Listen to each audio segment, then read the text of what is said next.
நடந்துட்டு இருந்துச்சா? பலூன் திருவிழா. அதாவது கடற்கரை அந்த பீச்ல அந்த ஊர் மக்கள் எல்லாரும் ஒன்னா சேர்ந்து கலர் கலரா பலூன் ஊதி வானத்துல பறக்க விடுவாங்களாம். அதுதான் பலூன் திருவிழா. சரியா? அந்த காலகட்டம் இந்த ஆப்பிரிக்கன்ஸ் கருப்பு இன மக்கள், நீக்ரோ மக்கள் அடிமைப்பட்டு கிடந்த காலம். சரியா? சோ அப்ப அந்த பலூன் திருவிழா நடக்கும்போது அங்க ஒரு சின்ன பையன் வரான். அந்த பையன் நீக்ரோ பையன். அவனுக்கு வானத்துல ஒரு பலூன் விட்டு பார்க்கணும்னு ஆசை வருது. சரின்னா அங்க பலூன் விற்கிறவர்கிட்ட போய், அண்ணா எனக்கு ஒரு பலூன் கொடுங்க சொல்லி கேட்கிறான். அவரு ஒரு பலூன் எடுத்து கொடுக்குறாரு. அவன் சொல்றான், எனக்கு கலர் பலூன் வேணாம், எனக்கு கருப்பு பலூன் கொடுங்க சொல்லி கேட்கிறான். என்ன கேட்கிறான்? கருப்பு பலூன் கொடுங்க சொல்லி. சரி, அவரும் தேடி கண்டுபிடிச்சு எடுத்த ஒரு கருப்பு பலூன் அந்த பையன் கையில கொடுத்தாரு. அவனும் போய் அதை அழகா பெருசா ஊதி பீச்சுக்கு வந்து வானத்துல பறக்க விட கையில தூக்குறான். அப்புறம் ஏதோ யோசிச்சுட்டு கையை இறக்குறான். தூக்குறான் இறக்குறான், தூக்குறான் இறக்குறான். அந்த பலூன் விட்டவருக்கு டென்ஷன் ஆயிடுச்சான். சரி, வேகமா அவன்கிட்ட வந்து, தம்பி பலூன் வாங்கினேன்ல, கருப்பு பலூன் தான் வேணும்னு அடம் பிடிச்சி வாங்கினேன்ல, அதே பறக்க விடாம யோசிச்சுட்டே இருக்க அப்படின்னு. அந்த பையன் கேட்டானா, அண்ணா கருப்பு பலூன் மேல பறக்குமா அப்படின்னு கேட்டான். என்ன கேட்டான்? கருப்பு பலூன் மேல பறக்குமா? அப்ப அந்த பலூன் வைக்கிறவர் சொன்னாராம், ஒரு பலூன் மேல பறக்குறது வெளியே இருக்க கலர் வச்சு இல்ல, உள்ள இருக்க காத்து. எஸ், ஒரு மனுஷன் மேல வளர்றது நம்மள சுத்தி இருக்கிற விஷயங்களை வச்சு கிடையாது, நம்மளோட அப்பேரன்ஸை வச்சு கிடையாது, நம்மளோட ஃபேமிலி பேக்ரவுண்டு, வசதி, நம்ம ஊரு, நம்ம பத்தி கமெண்ட் சொல்றவங்க இதை வச்செல்லாம் கிடையாது. நம்ம மண்டைக்குள்ள என்ன ஸ்டஃப் இருக்கோ அந்த அளவுக்கு நம்ம மேல வளரணும். உங்க மண்டைக்குள்ள எவ்வளவுக்கு எவ்வளவு ஸ்டஃப் சேர்த்துக்கிறீங்களோ, எவ்வளவுக்கு எவ்வளவு புதுசா கத்துக்கிறீங்களோ அவ்வளவு அளவு நீங்க மேல வளரலாம். கத்துக்கிறதுல நல்லது கட்டது அப்படிலாம் கிடையாது. களவும் கற்று மர எல்லாத்தையும் கத்துக்கலாம். நான் சைக்காலஜிஸ்ட் பேசிக்கா, ஆனா நான் எடிட்டிங் படிச்சேன் என் ஹஸ்பண்ட்காக. அது எனக்கு தேவையில்லை. நீங்க உங்க பிசினஸ் பாருங்க, நான் என் பிசினஸ் பாத்துக்கிறேன்னு சொல்ல ரொம்ப நேரம் ஆகாது.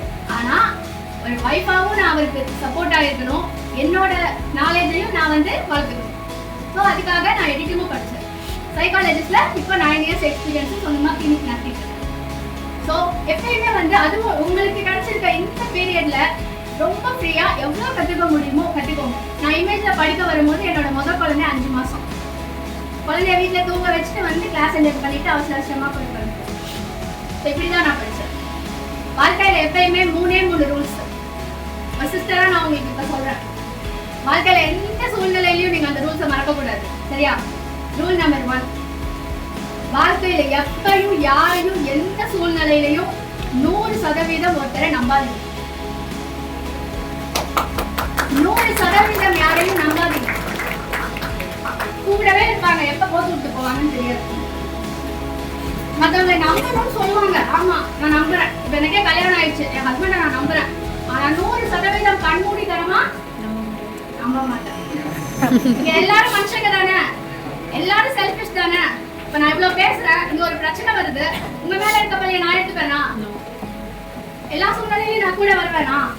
10 நிமிஷம் பேசி முடிச்சு டாட்டா போய் சொல்லிட்டு போயிடுவேன். இப்படிதான் நம்ம கூட டிராவல் பண்றோம் எல்லாருமே. 100% நம்பி அடிப்பட்டு அழுகுறதுக்கு அழகா ரிலேஷன்ஷிப் மெயின்டைன் பண்ணிக்கிட்டா எப்பவும் ஹாப்பியா இருக்கும். ஓகே? ரூல் நம்பர் 2, வாழ்க்கையில யாரையும் 100% டிபெண்ட் பண்ணி இருக்காதீங்க.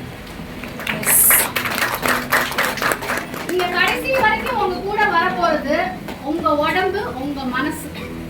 அது ரெண்டையும் நம்ம ஆரோக்கியமா பார்த்துக்கிட்டா போதும்.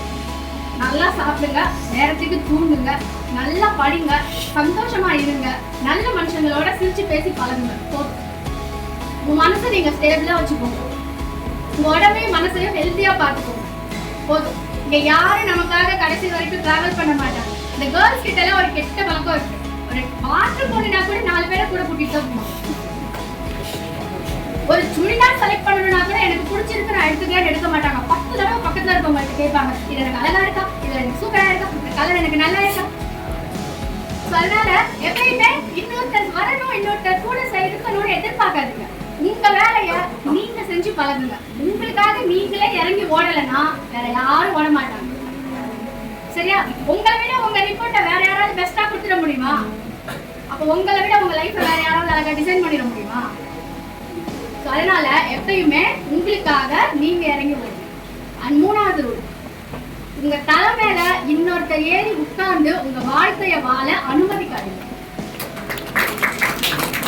உங்க வாழ்க்கையில எடுக்கப்பட்ட முக்கியமான முடிவுகள் எல்லாம் உங்களால் எடுக்கப்பட்டதா இருந்தா உங்க வாழ்க்கைய நீங்க வாழ்ந்துட்டு இருக்கீங்க. வேற ஒருத்தர் எடுத்திருந்தாருன்னா உங்க வாழ்க்கைய அவர் வாழ்ந்துட்டு. சரியா? அதனால உங்களுக்கு என்ன வேணும்னு நீங்க சூஸ் பண்ணுங்க. உங்களுக்கு என்ன வேணும்னு உங்களுக்கே தெரியாதுன்னா மத்தவங்களுக்கு எப்படி தெரியும்? இந்த மேம் நினைச்சிருந்தாங்கன்னா எதுக்கு நமக்கு பிசினஸ், எதுக்கு நமக்கு டென்ஷன், நானும் டீச்சர் ஆகிட்டே போயிருக்கலாம்ல. ஆனா அவங்களுக்கு ஒரு ஐடென்டிட்டி. இங்க இருக்க எல்லாருமே அப்படிதான். இங்க இருக்க எல்லாருக்கும் நிறைய பேரண்ட்ஸ் பேக்ல இருந்து சப்போர்ட் பண்ற ஹஸ்பண்ட் இருக்காங்க, கேட்டோட பணம் கொடுக்குற அப்பா அம்மா இருக்காங்க. ஆனா எங்களுக்கு எல்லாம் அவங்க வேணாம். ஒரு நாளையில நாங்க சாப்பிட்ட சாப்பாட்டுல 10 ரூபா காசாவது என் காசு. அதனால உங்களுக்காக நீங்க ஓடுங்க, உங்களுக்காக நீங்க இறங்கி படிங்க, நிறைய விஷயங்களை கத்துக்கோங்க. வாழ்க்கையில எப்பவும் 3 பிரச்சனை வரும் மனுஷனுக்கு. ஒண்ணு பண பிரச்சனை, இன்னொன்னு குண பிரச்சனை, இன்னொன்னு மன பிரச்சனை. பண பிரச்சனை நம்ம எல்லாருக்கும் தெரியும். மாசம் தொடங்கி மாசம் முடியறதுக்குள்ள டான்னு வந்து 4000 ரூபாய் எக்ஸ்ட்ரா இந்த தடவை சம்பாதிச்சேன் அப்படின்னா 8000 ரூபாய் எனக்கு முன்னாடி கமிட்மெண்ட் செட் பண்ணிக்கணும். அது எல்லாருக்கும் தெரியும். குண பிரச்சனை கேரக்டர் வைஸ் வரும். நம்மளோட கேரக்டர்லயும் வரும், கூட இருக்கிறவங்களாலையும் வரும். வாய் வச்சு சும்மாவே இருக்கிறது, எதையாவது போய் எங்கேயாவது பேச வாங்கி கட்டுக்கிறது. இது குண பிரச்சனை. தேர்டு மன பிரச்சனை. தேவையில்லாததுக்கெல்லாம் கவலைப்படுறது, கண்டதையெல்லாம் யோசிக்கிறது, ஒண்ணுமே இருக்காது, அதுக்கு உட்காந்து 1 மணி நேரம் வருத்தப்படுவாங்க. தயவு செய்து இந்த மாதிரி மனசுல எப்பயுமே இந்த கவலை சோகத்தை எல்லாம் டெவலப் பண்ணிக்காது. வாழ்க்கையில எல்லாருக்கும் ஒரு சூழ்நிலை வரும், ஒரு மொமெண்ட் வரும். அது உங்களுக்கு வந்துச்சா இல்லையான்னு எனக்கு தெரியாது, ஆனாலும் கண்டிப்பா வரும். எல்லாரும் அதை ஃபேஸ் பண்ணுவீங்க. என்ன தெரியுமா? ஒரு செகண்ட் சுத்தி யாருமே இல்லை அப்படின்ற ஃபீல் வந்துடும். நமக்கு யாருமே இல்லை, நான் சாஞ்சி அழுக ஒரு தோல் இல்லை, எனக்கு கை கொடுத்து சப்போர்ட் பண்ண ஒரு உறவு இல்லை. என்னடா வாழ்க்கை இது, எதுக்கு நான் வாழ்றேன்ற யோசிக்கிற அந்த ஒரு மொமெண்ட் வரும்.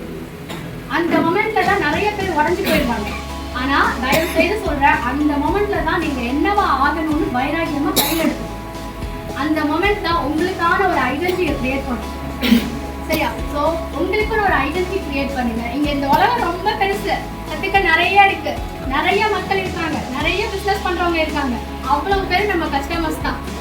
நீங்க இறங்கி ஓடி தேடி பிடிச்சிங்கன்னா நீங்க உங்க லைஃப்ல சூப்பரா செய்யலாம். ஸோ எப்பவும் ஹாப்பியா இருங்க, எப்பவும் நல்ல விஷயங்களை பேசுங்க, எப்பவும் நல்ல விஷயங்களை நினைங்க. மேம் சொன்ன மாதிரி எண்ணம் போல் வாழ்க்கை. நம்ம என்ன நினைக்கிறோமோ அது நடக்கும். இந்த விரதம் எடுக்கிறவங்களா பார்த்துருக்கீங்களா? 30 நாள் 40 நாள் விரதம் எடுப்பாங்கல்ல, எடுத்து முடிச்சோட அது நடந்துரும். அதுல எத்தனை பேர் கடவுள் நம்பிக்கை எடுக்கிறீங்க? Very good.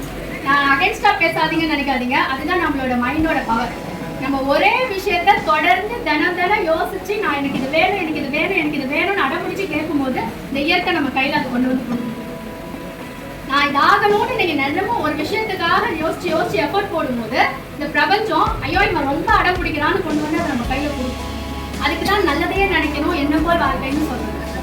ஸோ எப்பவுமே பாசிட்டிவா திங்க் பண்ணுங்க, ஹாப்பியா இருங்க, உடம்ப ஹெல்த்தியா பார்த்துக்கோங்க. Happy women's day. தேங்க்யூ.